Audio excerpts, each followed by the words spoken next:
علم الإنسان ما لم يعلم نحمده ونصلي ونسلم على سيدنا ومولانا محمد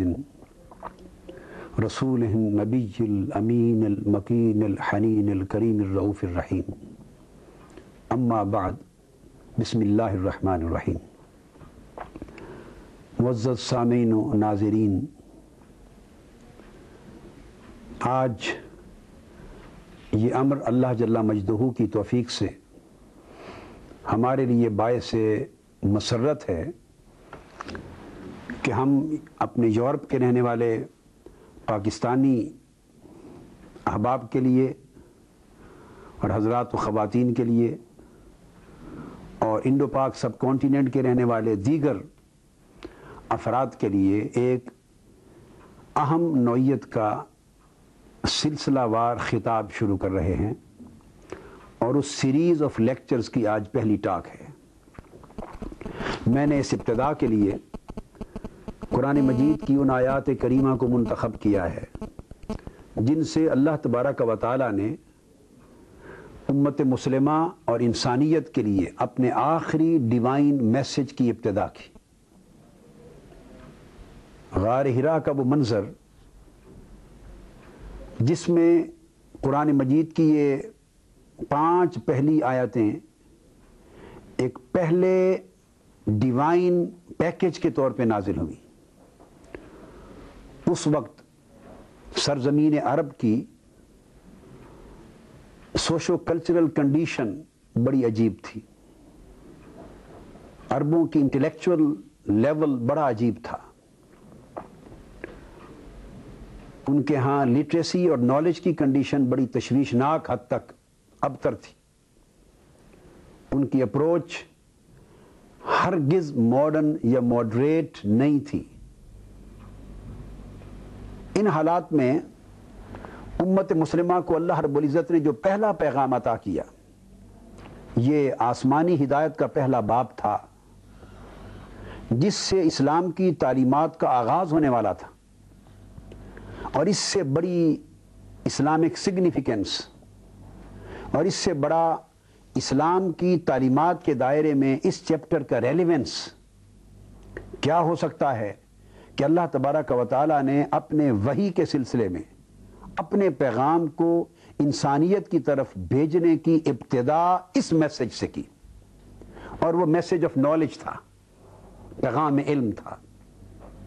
جس سے اسلام کی تعلیمات کی ابتدا ہوئی،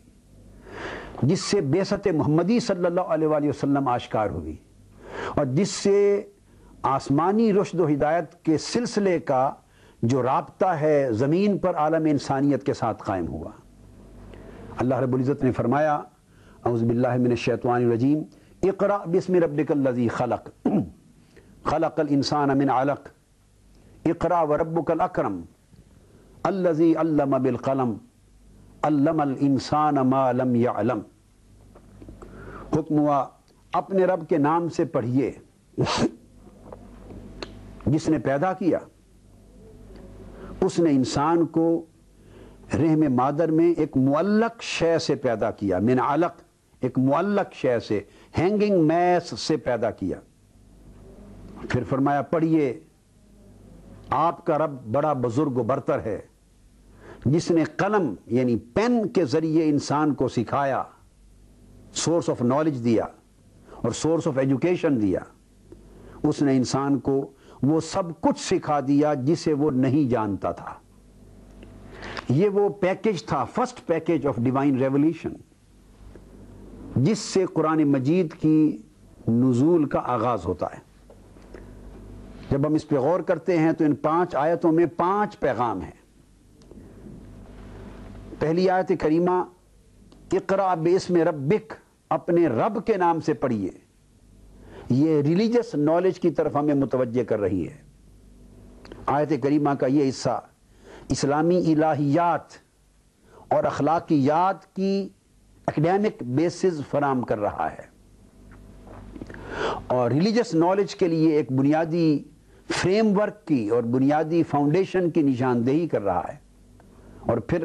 اسی پہلی آیت کا اگلا حصہ الذی خلق، وہ رب جس نے پیدا کیا. کس کو؟ صرف مسلمانوں کو نہیں، نیک لوگوں کو نہیں، صرف انسانوں کو نہیں، کافروں کو بھی، پھر انسانوں سے بڑھ کے جنات کو بھی، پھر زمین و آسمان کو بھی، پھر پورے سولر سسٹم کو بھی، پھر پوری یونیورس کو بھی، پھر سارے سیلیسٹیل آرڈرز کو بھی، پھر پورا کا پورا گلوب، اور اس ساری کریشن کی ابتدا سے انتہا تک جو کچھ کائنات میں ہوا، ایکسپینڈ ہوتا جا رہا ہے، وہ سارا کچھ الذی خلق میں آ گیا، جس رب نے پیدا کیا. تو یہ الذی خلق کی جو جنریلٹی ہے اور اس کی جو کمپریہنسونیس ہے، اس سے اشارہ مل رہا ہے سیکولر نالج کا. تو قرآن مجید کی پہلی آیت میسج دے رہی تھی کہ نالج اسلام کے نزدیک صرف وہ نہیں جو ریلیجس فیئرز کو ڈیل کرے، بلکہ اللہ کے حکم کے مطابق نالج وہ ہے جو at the same time religious اور سیکولر دونوں کو اپنے دائرے میں، اپنے پرویو میں ڈالے، جو at the same time mundane اور اسپریچول کو ڈیل کرے،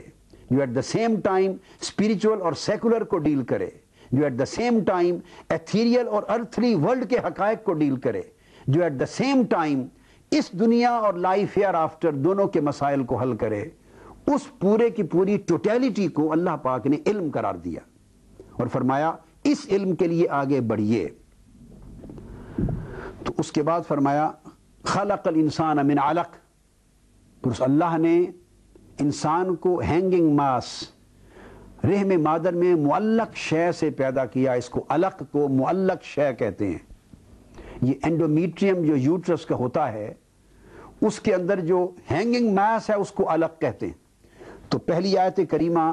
ایک جنرل کانسیپٹ آف نالج کا دے رہی تھی. دوسری آیت کریمہ جنریلٹی سے اسپیسیفک کی طرف ٹریول ہو گیا. فرمایا کہ انسان کو الگ سے پیدا کیا. یہ ایمبریالوجی کی تعلیم ہے، بیالوجی کی طرف متوجہ کر دیا. اب ہیومن سائنسز آ گئیں اور سب سے پہلے اس کی بیولوجیکل انالیسز اور اس کی ایمبریولوجیکل ڈیولپمنٹ کی طرف اشارہ کر دیا کہ یہ سائنس آف ایمبریالوجی کی بنیاد قرآن نے رکھ دی. پھر فرمایا اقرأ وربک الاکرم، پڑھیے اور آپ کا رب ہی بزرگ و برتر ہے. یہاں عقیدہ اسلام اور فلسفہ اسلام کی بنیاد رکھتی، فلسفی کی، عقیدے کی. فلسفہ اس سے پہلے سوکریٹس نے بھی دیا تھا، فلسفہ پلیٹو نے بھی دیا تھا،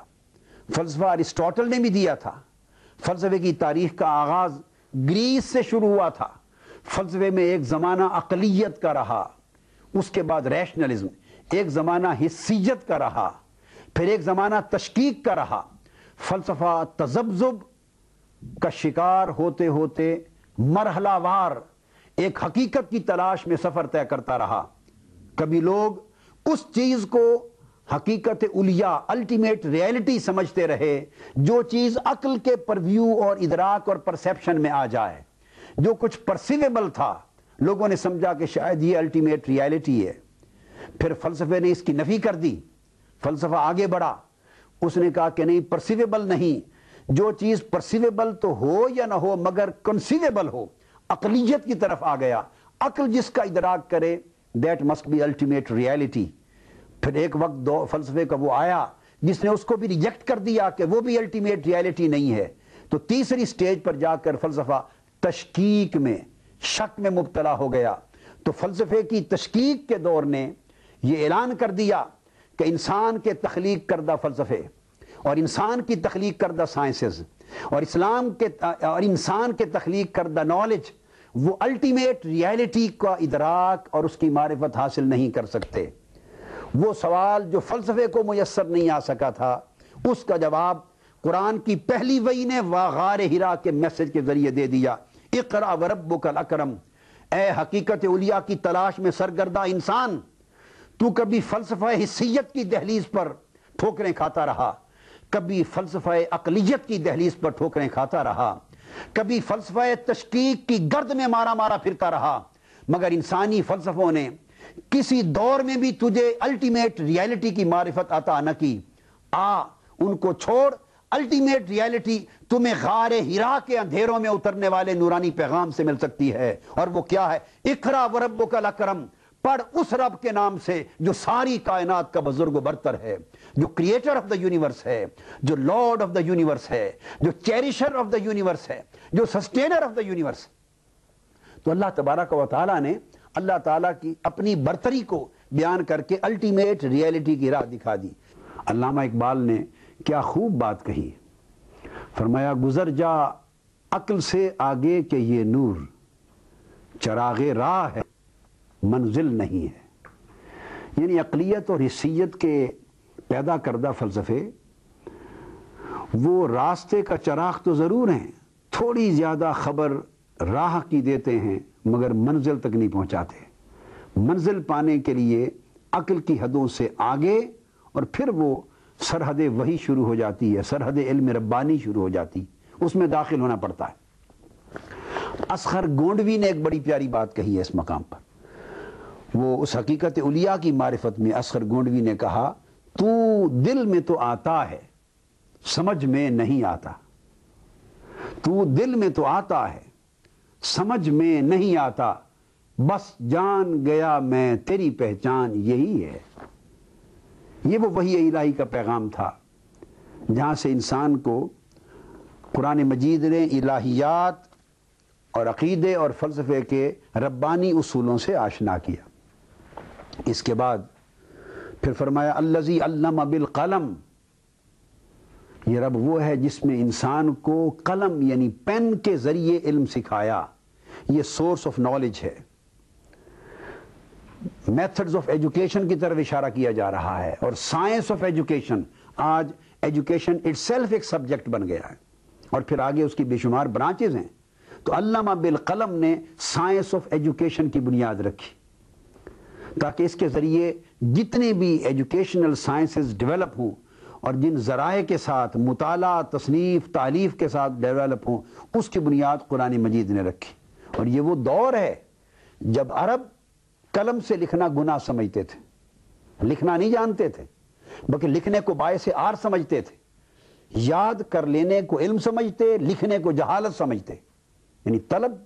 توجہ طلب بات یہ ہے کہ ایک ایسا معاشرہ ہے، ایک ایسا کلچر ہے جہاں قلم ہاتھ میں پکڑنے کو عار سمجھا جاتا ہے، گناہ سمجھا جاتا ہے، جہالت سمجھا جاتا ہے، انسان کی جو انٹلیکچوئل کیپیبلٹی ہے اس کے اگینسٹ سمجھا جاتا ہے کہ کوئی آدمی قلم ہاتھ میں پکڑے۔ حافظے پر انحصار کر کے زبانی یاد رکھنے کو علم تصور کرتے ہیں۔ عرب شعراء ہزاروں کی تعداد میں شعر تو یاد کرتے تھے مگر ایک لفظ لکھنے کے قابل نہ تھے۔ بلازری نے فتوح البلدان میں لکھا ہے کہ اس وقت لاکھوں افراد پر مشتمل مکہ شہر کی پاپولیشن تھی، اور صرف 15 کے قریب آدمی تھے جو تھوڑا سا لکھنا پڑھنا جانتے تھے۔ عرب سوسائٹی اپنے آپ کو امی کہتی تھی، لفظ ان پڑھ۔ اس لیے قرآن نے بھی کہا وَالَّذِي بَعَثَ فِي الْأُمِّيِّينَ رَسُولًا، اللہ نے اپنے رسول کو ان ان پڑھ لوگوں میں مبعوث فرمایا ہے جنہوں نے قلم تک کبھی ہاتھ میں اٹھا کے نہیں دیکھا تھا۔ اب آپ اندازہ کریں کہ سوشو کلچرل بیک گراؤنڈ کیا ہے، انٹلیکچوئل اپروچ کیا ہے لوگوں کی، کہ جس میں قلم کو پکڑنا گناہ سمجھا جاتا ہے، وہاں ایک بریک تھرو آ رہا ہے، ایک ایجوکیشنل ریولوشن کا آغاز ہو رہا ہے، ایک انٹلیکچوئل ریولوشن کا آغاز ہو رہا ہے، ایک کنسیپچوئل ریولوشن کا آغاز ہو رہا ہے کہ ساری سوسائٹی جامد ہے، سٹیٹک ہے، وہ قلم اور علم کے خلاف بغاوت پہ تلی ہوئی ہے، اور علم اور قلم کا راستہ کھولنے کی اجازت نہیں دیتی۔ اس امیوں کی علم دشمن سوسائٹی کے اندر پہلا پیغام جہاں سے پیغام نبوت کی ابتدا ہو رہی ہے، وہ پہلا پیغام یہ ہے کہ علم کا راستہ قلم سے کھلے گا۔ یہ انقلاب تھا، اس وقت کی جامع سوچ کو اس انقلاب نے، علم کے انقلاب کے پیغام نے توڑ کے رکھ دیا۔ اور پھر علم الانسان ما لم یعلم، آج 20ویں اور 21ویں صدی میں یہ بات شاید کسی کے لیے اتنی سگنیفیکنٹ نہ ہو، مگر جب آپ نے معروضی حقائق کو سمجھنا ہو تو اس دور کے معروضی حالات کے تناظر میں سمجھا جاتا ہے کہ ہم آج کی صدی کی بات نہیں کر رہے، ہم 1400 سال قبل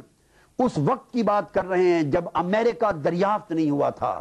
جب یورپ الٹریسی اور جہالت کے اندھیروں میں ڈوبا ہوا تھا، جب شرق سے غرب تک پوری دنیا پہ جہالت کا اندھیرا تھا،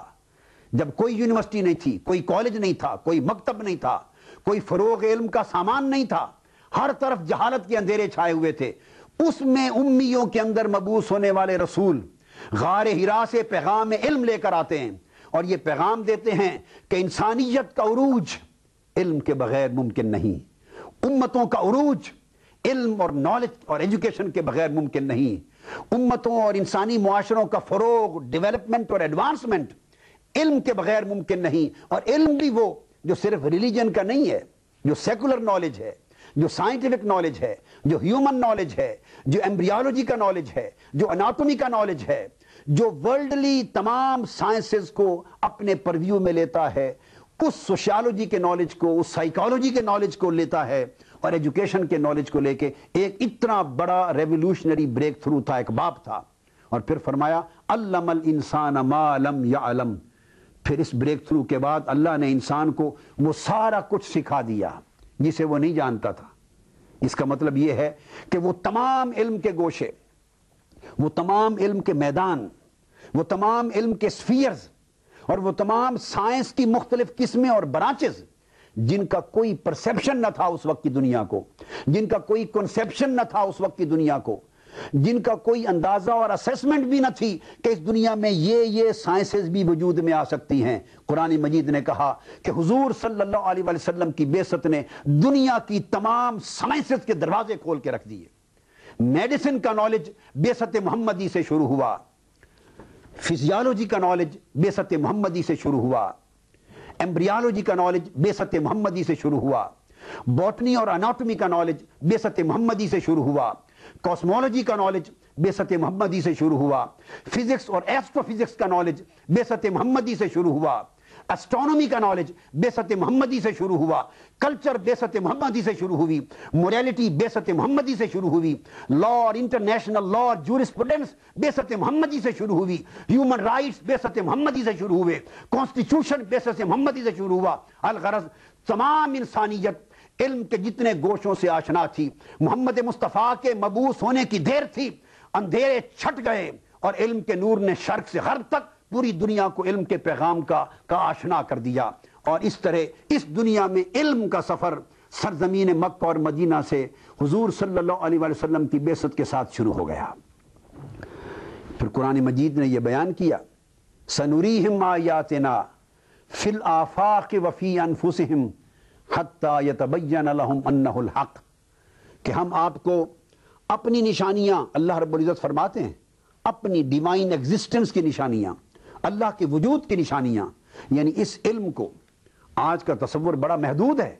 ہم سمجھتے ہیں کہ شاید صرف صرف، نحو، فقہ، شریعت اور فقہ کے مسائل اور تفسیر حدیث پڑھ لی تو فقط یہ علم ہے۔ نہیں، یہ سوچ حضور علیہ السلام کی عطا کردہ سوچ نہیں۔ یہ مسلمانوں میں جب جمود آ گیا، ان کے فکر میں ڈائنامکس کا پروسیس رک گیا، ایوولوشن رک گئی، ایڈوانسمنٹ رک گئی، انہوں نے اپنے آپ کو محدود کر لیا، جامد کر لیا، تو تب انہوں نے علم کے تصور کو بھی مدرسوں کے اندر محدود کر کے رکھ دیا۔ نہیں، اسلام کا مدرسہ مسجد و مکتب ہی صرف نہیں، بلکہ شرق سے غرب تک ساری کائنات انسان کا مدرسہ ہے، فرش سے عرش تک سارا انسان کا مدرسہ ہے جو اسلام نے عطا کیا۔ تو فرمایا کہ ہم تمہیں اس آفاق میں، پورے کے پورے گلوب میں، اس پوری یونیورس میں اپنے وجود کی نشانیاں دکھا دیں گے، اور ہم تمہیں فی انفسہم، اپنے وجود اور اپنی زندگی کے اندر بھی، انسانوں کی زندگی کے اندر بھی اللہ کی نشانیاں دکھا دیں گے، حتی یتبین لہم انہ الحق، حتیٰ کہ تمہیں یقین ہو جائے گا کہ حق اللہ ہے۔ اب میں آخری بات جو یہاں بات کر کے کنکلوڈ کرنا چاہتا ہوں، یہ تھیوریٹیکل سگنیفیکنس تھی، علم کی ایکڈیمک سگنیفیکنس تھی، انٹلیکچول سگنیفیکنس تھی، کنسیپچول سگنیفیکنس تھی، مگر حضور علیہ السلام نے اس کو پریکٹس میں کس طرح ڈالا۔ یہ تو ہو گیا جب ہجرت مدینہ ہوئی اور حضور علیہ السلام کی زندگی میں ایک سیاسی، سماجی، معاشی اور اقتصادی اور معاشرتی اور ثقافتی انقلاب کا آغاز ہوا اور ایک نئے ایرا کو آقا علیہ السلام دور کو رقم کرنے لگے، تو پہلا غزوہ اور پہلی جنگ غزوہ بدر ہوئی۔ غزوہ بدر میں 70 قیدی کافروں کے پریزنرز آف وار بن کے آئے، ہسٹوریکل فیکٹ ہے۔ 70 پریزنرز آف وار آئے، وہ کافر و مشرک تھے۔ قانون بنا شریعت کا کہ ان میں سے ہر شخص 4000 درہم زر فدیہ دے دے، رینسم منی زر فدیہ دے کے وہ رہا ہو جائے، کیونکہ اس وقت ایکسچینج نہیں تھا پریزنرز آف وار کا، اور پریزنرز آف وار کے لیے کوئی اور انٹرنیشنل لا نہیں تھا۔ اس انٹرنیشنل لا کی regarding the prisoners of war POWs، اس کی بنیاد بھی اسلام نے رکھی۔ تو 4000 درہم زر فدیہ رہائی اور آزادی کی قیمت مقرر ہوئی۔ اس میں غریب لوگ تھے، کوئی دینے والے نہیں تھے، نہ مکہ کی اسٹیٹ انہیں رہا کرنے کے لیے پیمنٹ کرنے کو تیار تھی۔ اس شریعت کے حکم پر حضور علیہ السلام نے ایک ایکسیپشن کریٹ کیا، وہ پریکٹیکل بریک تھرو تھا، وہ ایجوکیشنل ریولوشن کا عملی نقطۂ آغاز تھا۔ حضور علیہ السلام نے فرمایا ان تمام 70 کافر اس قیدیوں کو، فرمایا کہ تم میں سے جو لوگ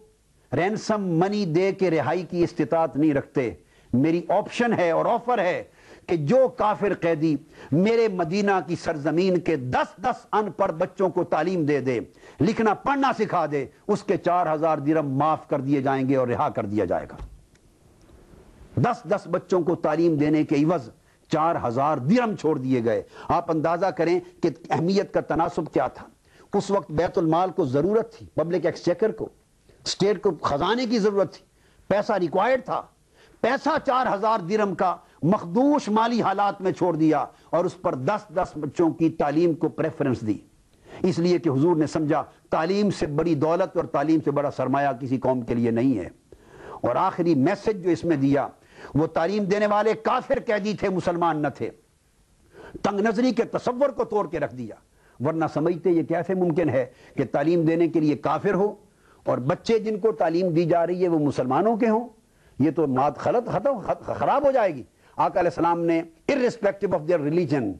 and creed and color and culture اعلان فرمایا کہ بے شک پریزنرز اور وار غیر مسلم ہی کیوں نہ ہوں، مسلمان بچوں کو لکھنا پڑھنا سکھا دیں۔ یہ سیکولر ایجوکیشن اور فروغ علم اور وسعت علم اور ایسٹ سے ویسٹ اور مسلم اور نان مسلم کمیونٹیز کے درمیان ایک انٹر ایکشن کا عملی آغاز تھا جو حضور علیہ السلام نے کر کے دکھا دیا۔ اور یہ پیغام بھی تھا آج کی صدی تک کہ اے امت مسلمہ، تمہیں سائنس کے حصول کے لیے، ٹیکنالوجی کے حصول کے لیے، ماڈرن ایجوکیشن کے حصول کے لیے مسلم کنٹریز سے نالج گین کرنا پڑے یا نان مسلم کنٹریز سے کرنا پڑے، مومنوں سے کرنا پڑے یا کافروں سے کرنا پڑے، علم وہ دولت ہے جو تمہیں ہر جگہ جا کے حاصل کرنی ہے، یہاں کسی تعصب اور تنگ نظری کی ضرورت نہیں۔ تو اسلام کا تصور علم ہر قسم کے تعصب سے پاک، ہر قسم کی تنگ نظری سے پاک اور ہر قسم کی محدودیت سے پاک ہے۔ آج پاکستانی قوم بالخصوص، یورپ میں رہنے والے بچے اور بچیاں اور پاکستان کی رہنے والی قوم اور پوری دنیا میں جہاں بھی ہم مسلمان آباد ہیں، ہم جب تک علم کے اس وسیع